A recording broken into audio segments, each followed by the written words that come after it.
लागलाच हात धरेल.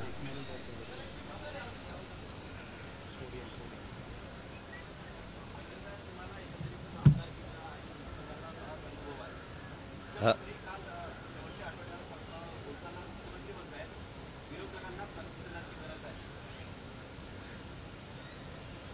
मुख्यमंत्री अनेक वर्ष विरोधी पक्षामध्ये काम करत होते आणि त्यांना विरोधी पक्षाचाही अनुभव अलीकडच्या कालखंडामध्ये ते सरकारमध्ये आलेले आहे. सरकारमध्ये असताना त्यांची भूमिका आता बदलली आहे की विरोधकांना प्रशिक्षण देण्याची गरज आहे. मला वाटतं प्रशिक्षण तर दोघांनाही देण्याची गरज आहे. विरोधकही काही अतिरेकपणा करत असतील किंवा सरकारही त्या ठिकाणी संवेदनशील नसेल तर या ठिकाणी सरकारलाही आधी प्रशिक्षण देण्याची गरज आहे की विरोधकांचं म्हणणं मान्य करा किंवा विरोधकांचं म्हणणं ऐकून तरी घ्या. ऐकूनच घ्यायचं नाही असं जर सरकारने ठरवलं असेल तर मग सरकारही तेवढं जबाबदार आहे. सर, आजचा शेवटचा दिवस आहे आणि विरोधी पक्षनेते अजूनही सभागृहाला मिळालेले नाही. कसं पाहता? तुम्हाला मोठा अनुभव आहे. सभागृहाला विरोधी पक्षनेते नसले. लोकशाहीमध्ये सभागृहामध्ये विरोधी पक्षाचं एक अनन्यसाधारण महत्त्व आहे. या ठिकाणी संख्याबळ लक्षात न घेता विरोधी पक्षाची नियुक्ती किंवा त्याला मान्यता सरकारच्या माध्यमातून देण्याची गरज आहे. आज शेवटचा दिवस आहे. तेव्हा आपण अपेक्षा करूया की आज तरी सरकारच्या माध्यमातून याच्यावर चर्चा होऊन या राज्याला नवा विरोधी पक्षनेता मिळेल. महाविकास आघाडीच्या माध्यमातून अनेक भ्रष्टाचाराचे प्रकरण अलीकडे निदर्शनास आले. कधी आरोग्य खात्यामधलं आहे, कधी परिवहन खात्यामधलं आहे, कधी सार्वजनिक बांधकाम खात्यामधलं, असे अनेक विषय आता उघडकीस यायला लागले. विरोधी पक्ष नेता जर या ठिकाणी नियुक्त केला तर असे भ्रष्टाचाराचे आणि अव्यवस्थेचे प्रश्न अनेक ऐरणीवर येऊ शकतात आणि ही भीती सरकारला वारंवार वाटते.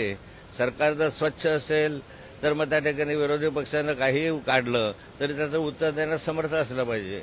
पण सरकार विरोधी पक्षनेता होऊ नये याच्यासाठी ज्या अर्थी प्रयत्न करताय त्या अर्थी सरकारला आपले सारे प्रकरण उघडकीस येऊ नये याची भीती आहे.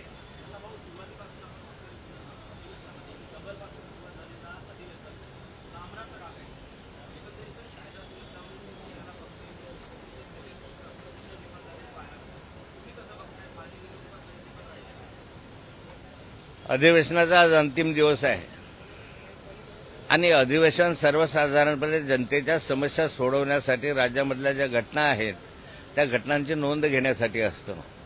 सर्वसाधारणपणे अर्थसंकल्प अधिवेशनामध्ये अर्थसंकल्पावर चर्चा व्हावी, राज्याच्या आर्थिक दृष्टी याच्यावर चर्चा व्हावी, योजनांवर चर्चा व्हावी अशी अपेक्षा आहे. परंतु दुर्दैवाने हे अधिवेशन पहिल्यांदा मी असं अनुभवतो गेल्या अनेक वर्षामध्ये की या अधिवेशनामध्ये वेगळ्याच प्रश्नांवर चर्चा झाली आणि सर्व महत्त्वाचे प्रश्न बाजूला सरलेत.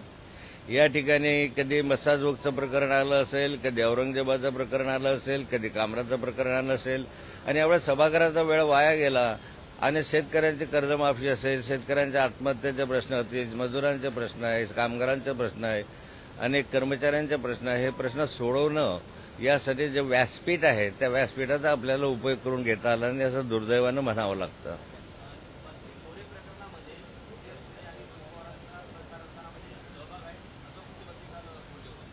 असा आहे, माननीय मुख्यमंत्री गोरेंना वाचवण्याचा प्रयत्न करत आहे आणि त्यामुळे तपासाची दिशा जी आहे ते दृष्टीकडे वळवण्याचा त्यांचा प्रयत्न आहे. जर त्याच्यामध्ये दोषी असेल तर कारवाई करावी.